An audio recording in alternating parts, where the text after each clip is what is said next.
Spotlight is proudly sponsored by HEC Media, St. Louis's home for arts, education, and culture.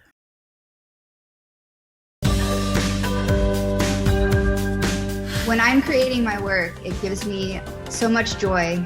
There were quite a few people that were excited, I think, to participate and to contribute. I hope it goes on for at least another 100 years.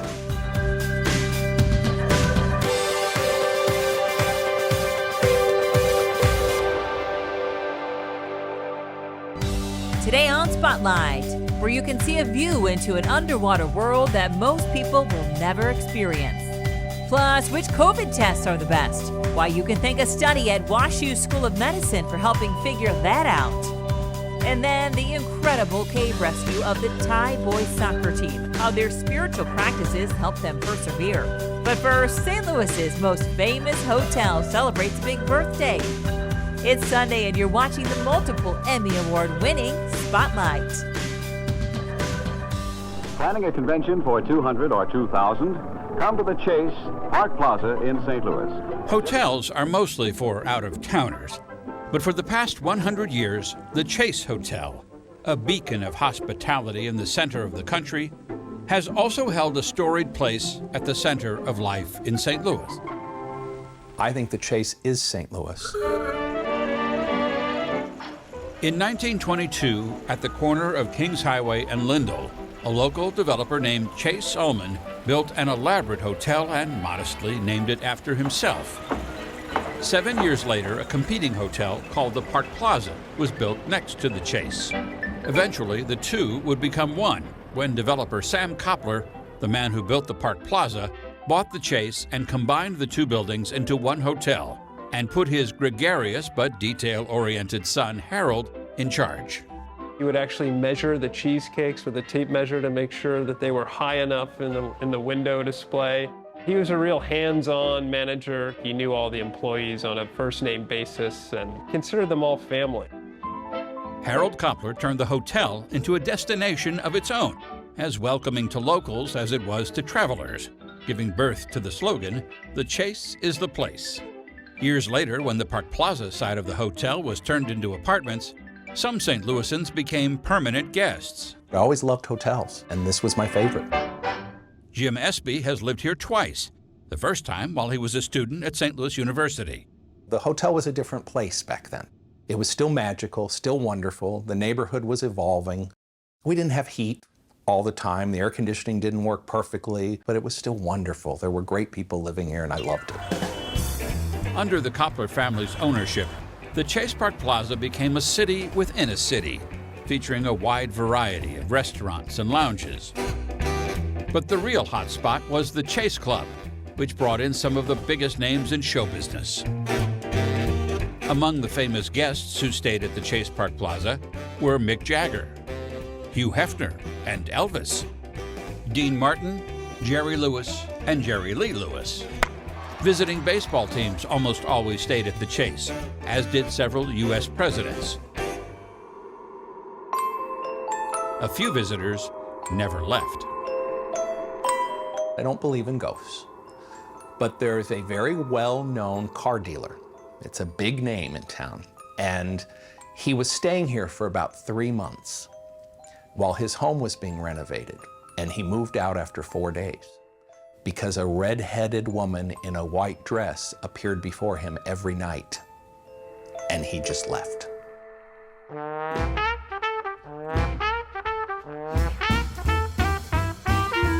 Wonderful memories, wonderful memories.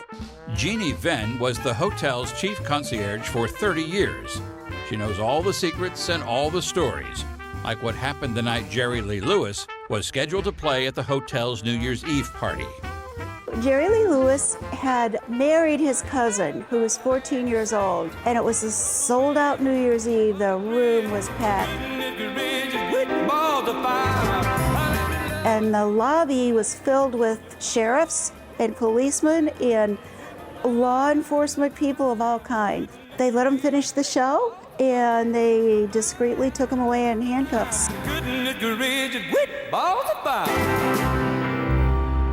Elvis was here, and he needed to be escorted in behind scenes. We brought him in through the sub-level tunnels and up the freight elevator, and unfortunately when the freight elevator opened, they were at the time removing a guest that had passed overnight.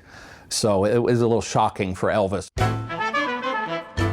Always trying to stay ahead of the competition, Harold Koppler made two of the most dramatic changes in the hotel's 100-year history.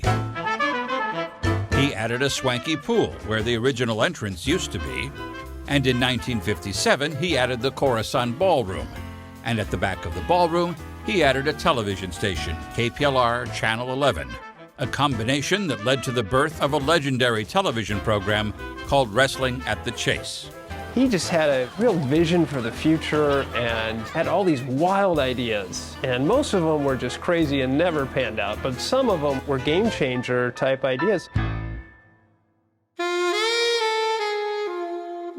But by the 1980s, new competition and old age were slowly nudging the Chase into a death spiral. The Kopplers sold it, and the new owners kind of let it go, let it slip. It was sad. It was really sad. In 1989, the hotel closed and sat vacant for 10 years. Until new owners and a $100 million renovation brought the Chase back to life. In 2017, Sonesta Hotels bought the Chase Park Plaza and spent tens of millions more updating it to the high design standards of its Royal Sonesta brand. It is the crown jewel of the Central West End and the Grand Dame of the city of St. Louis, and we want to continue being part of the history and of the people of St. Louis. There were plenty of times over the past 100 years when it seemed like St. Louisans would have to start saying the Chase was the place. But people who believed it was too precious to lose did what had to be done over and over again to keep the Chase Park Plaza from becoming the Heartbreak Hotel. There are new people making their own memories now. I hope it goes on for at least another 100 years. The Chase is the place. It is and it always has been. We all love it.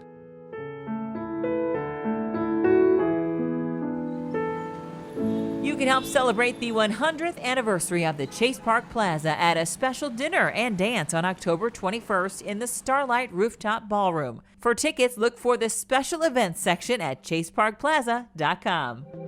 Scan the QR code on your screen to follow us on Facebook, Twitter, or Instagram. Welcome to the International Photography Hall of Fame and Museum here in St. Louis, Missouri, located in the Arts District of Grand Center. We are here with Silver Seas by Ernest Brooks II. He is known as the Ansel Adams of the sea. There are several images here that he took. He fell in love with photography when he was in kindergarten. His mother, his father, his uncles, everybody in the family was a photographer at one time, but he fell in love with it. Ernest traveled and taught on Jacques Cousteau's boat. His son actually wrote the foreword on the Silver Seas book that was produced that reflects the exhibition here. We also have Ernest's underwater cameras on display as well, which is a fun thing to come and see. We're hoping to inspire what can be done in black and white underwater. Everything looks like a piece of work that was painted.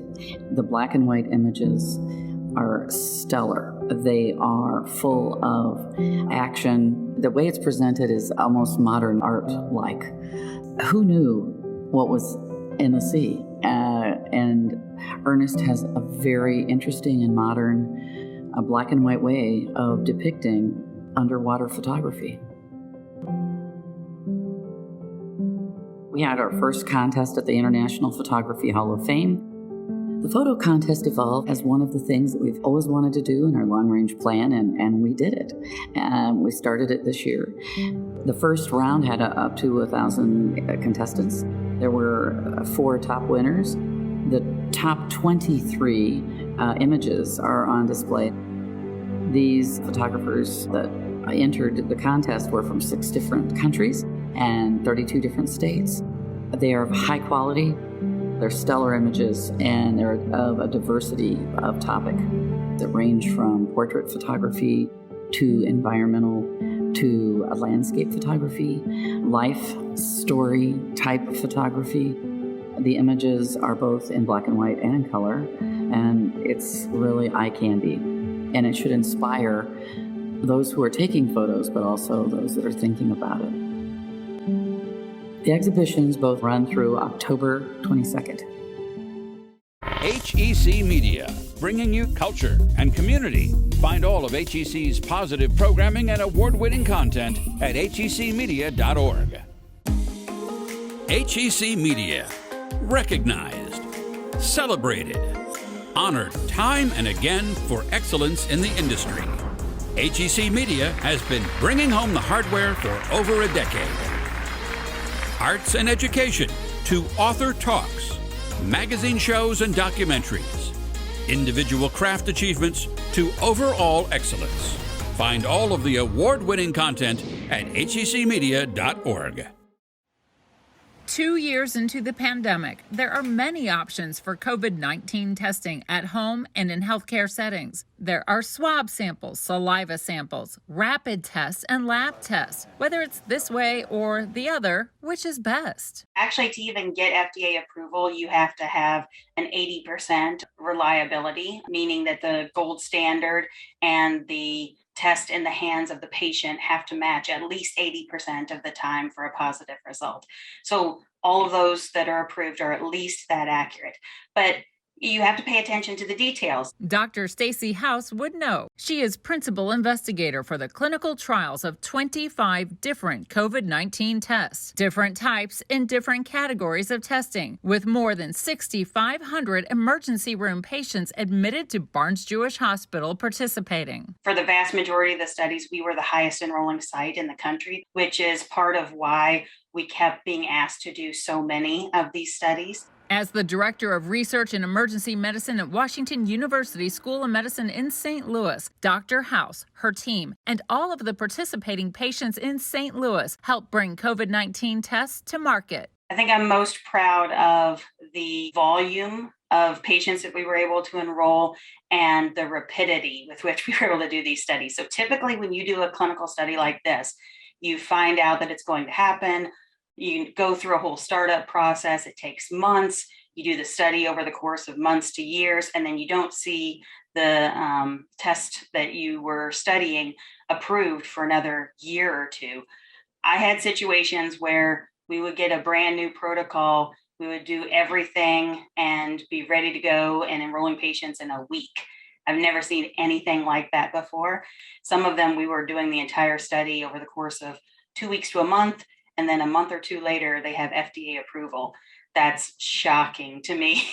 The historical research effort is funded by the National Institutes of Health. Not only did the School of Medicine play a key role in investigating the accuracy of 25 COVID-19 tests, the researchers also helped to perfect testing systems now on the market. This is important for the approval of over-the-counter tests. To model the conditions of testing at home, patients tested themselves while a clinical researcher observed, making notes on the process. Researchers could not help the patient in any way. To be in the studies, they might be getting up to 3 different swabs, the ones for the standard of care and then a couple for our study. It's a little difficult because they were already getting nasopharyngeal swabs, and so some patients wanted the one they had to get as standard of care and didn't want any more, and that's fine. But luckily, we found a lot of patients who are willing to help out, and I think a lot of people thought that this was an important thing. They were hearing in the news about how there were testing shortages, and so there were quite a few people that were excited, I think, to participate and to contribute.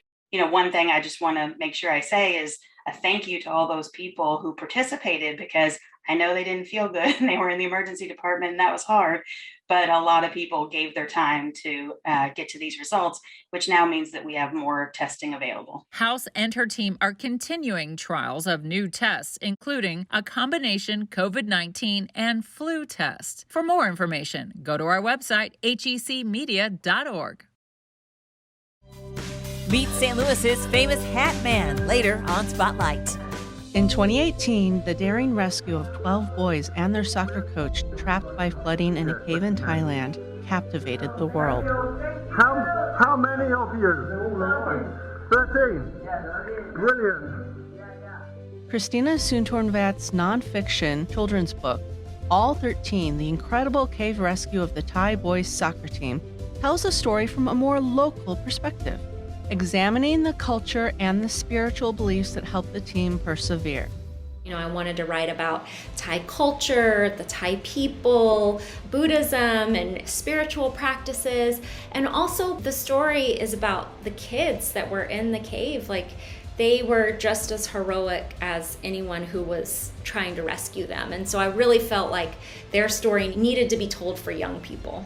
Soontornvat also draws upon her background as a mechanical engineer and a STEM educator to explore the science behind the rescue. Okay, you're thrown into this big crisis. People's lives are on the line. You have a short time window. You have a short amount of resources. How are you going to solve this problem? It was all of this engineering problem solving that I learned when I was in school, and they were putting it to use in real life. So that was just so great. Emily McAvoy from the St. Louis County Library joined Soontornvat to discover the story behind the story in today's interview. You had sections talking about the culture and religion in Thailand.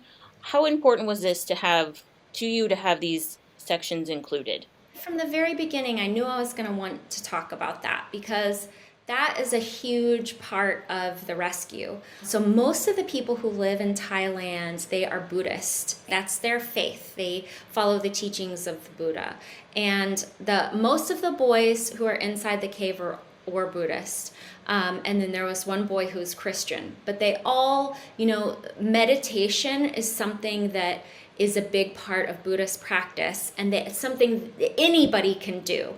And it's something that the team would do together. And so like their coach, who had lived as a monk, a Buddhist monk in a temple for years before he became a soccer coach, he taught them all how to meditate. So they were in this really desolate, really scary situation. And the way they got through that was by meditating. They would calm themselves down, calm down their heartbeat, lower their blood pressure. All of that helped them to survive. And, when they finally were going to do the rescue, a big part of why the rescuers thought that the kids could make it and they could try, because the thing that they did with the kids was like so risky.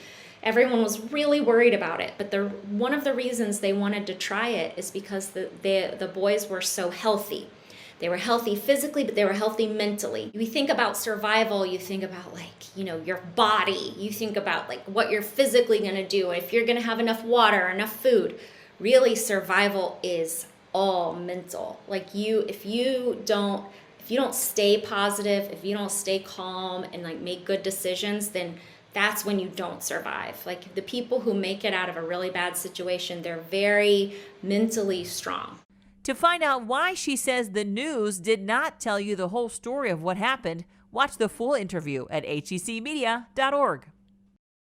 First person, real world, expert driven. That's the focus of the videos, lesson plans, and activity ideas you'll find at our educational website, educate.today.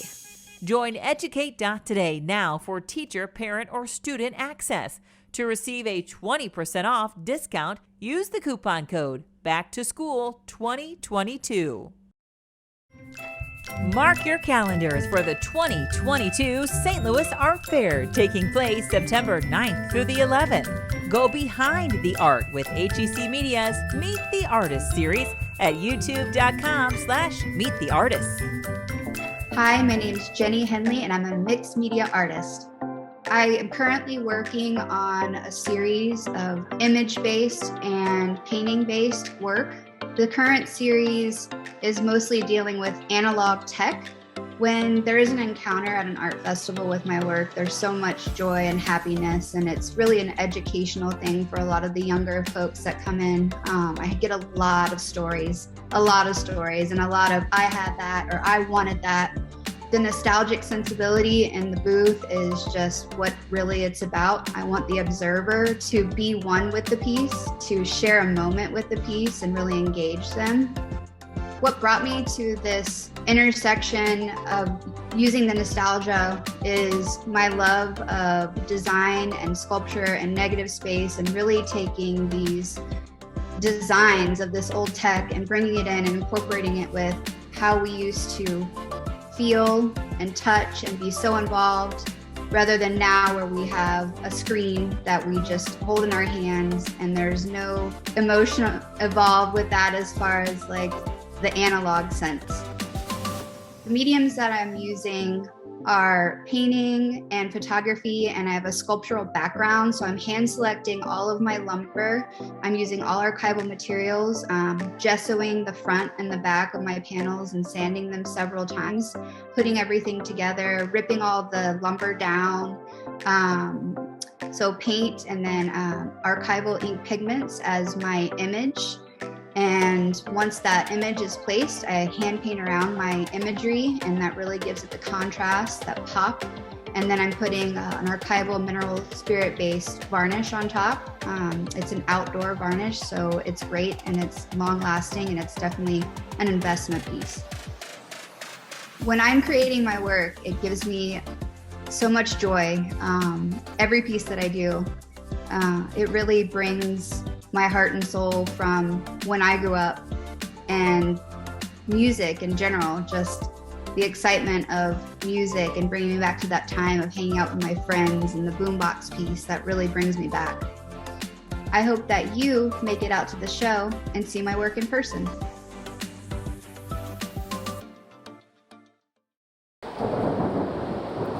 If this building was being advertised by a real estate agent, he or she would probably say it was definitely a fixer-upper.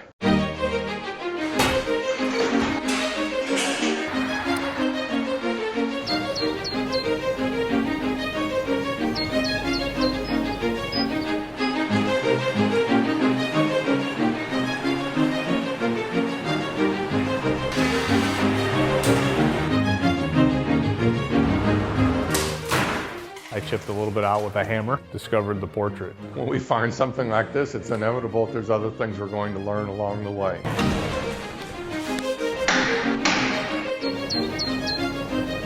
You're in a magical place. When restored, it will be, once again, the Gardens Museum. Oh, we got an eye!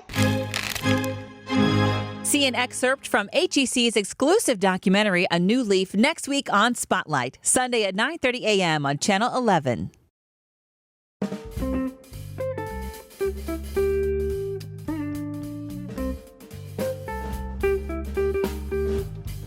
My name's Tom Lang, also known as the Hat Man. I got started with the hats with Fair St. Louis. I went to the Mardi Gras, and I decided to make a hat. I had so many beads and feathers and stuff. So I took a brown hat and made a Mardi Gras hat, and the people were just so impressed with it, and I heard so much about it, and it almost was like people was moving out of my way because they thought I was somebody with that hat. And it was pretty creative. I enjoyed putting that one together.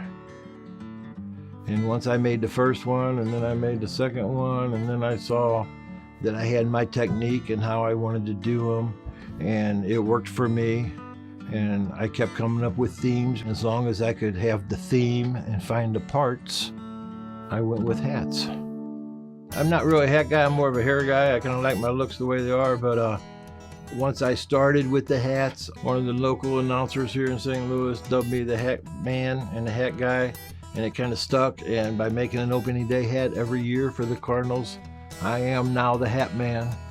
I've made 28 Cardinal hats.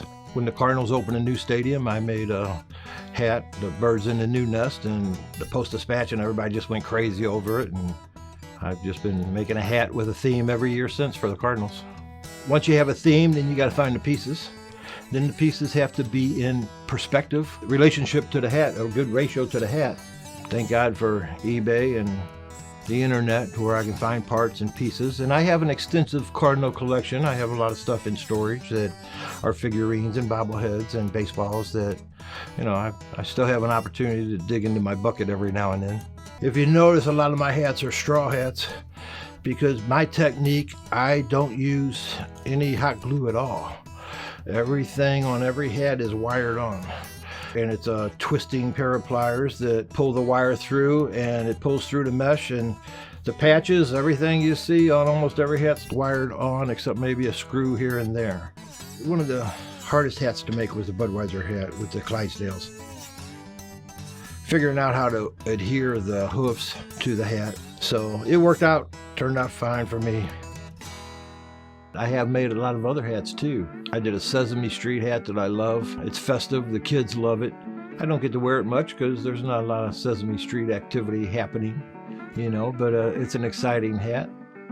I did make a blues hat a few years back. I got to wear it a couple times, and I did have a Stanley Cup that was ready to be wired on the top of the hat. We were at the watch party, Game 7. When the game was over, I did go out and put the Stanley Cup on the hat immediately and came back and joined in the festivities. It was a great time. I worked in education in UMSL for 20 years, and I did make a couple UMSL hats. I was very honored to work there for those years and be a part of the education community for the kids. When I do the hats, sometimes the creativity gets out of hand and they get heavy, they get awkward. Ozzie Smith has a clothes hanger running through it that pushes on my head and gives me headaches. The bobblehead hat has about 12 bobbleheads on it, and as I walk, they all go crazy, and they're a 4 aspirin hat by the end of the day. Back in 2018, I went to Fred Bird's Hall of Fame induction to the St. Louis Sports Hall of Fame, and I was honored to be there first off, but Greg Marichek and Robin Graham from the St. Louis Sports Hall of Fame were there, and they approached me and told me I was the nominee for the selection for the 2018 Superfan Award. I was shocked. They had only done it the year before, and so I was the second inductee as a Superfan, and you know, to be in the St. Louis Sports Hall of Fame, unbelievable. I would like to do one thing if the Cardinals ever provide the opportunity. I'd love to step out on the field and throw that first pitch. To be in the middle of the ball field as the hat man for the fans, throwing out that first pitch, I think that'd be really cool. You know, in making the hats, the creativity is important, but the enjoyment's what it's all about. To see the fans, see the kids, it's crazy, man. It's crazy. The kids are standing down there just staring at the hat, pointing at it. And when you're walking by the seats in the stadium and the fans' reaction, I get goosebumps from some of them. I mean, they're just so appreciative to see the artwork that's on them and the creativity that they're all about. And to me, that's probably the biggest enjoyment on it. Next week, the power of plants. Meet a woman who spends her days inside the Climatron. Plus, an exhibit at the garden that combines plants and sound. Thanks for watching Spotlight. Join us next Sunday at 9:30 a.m. on KPLR 11.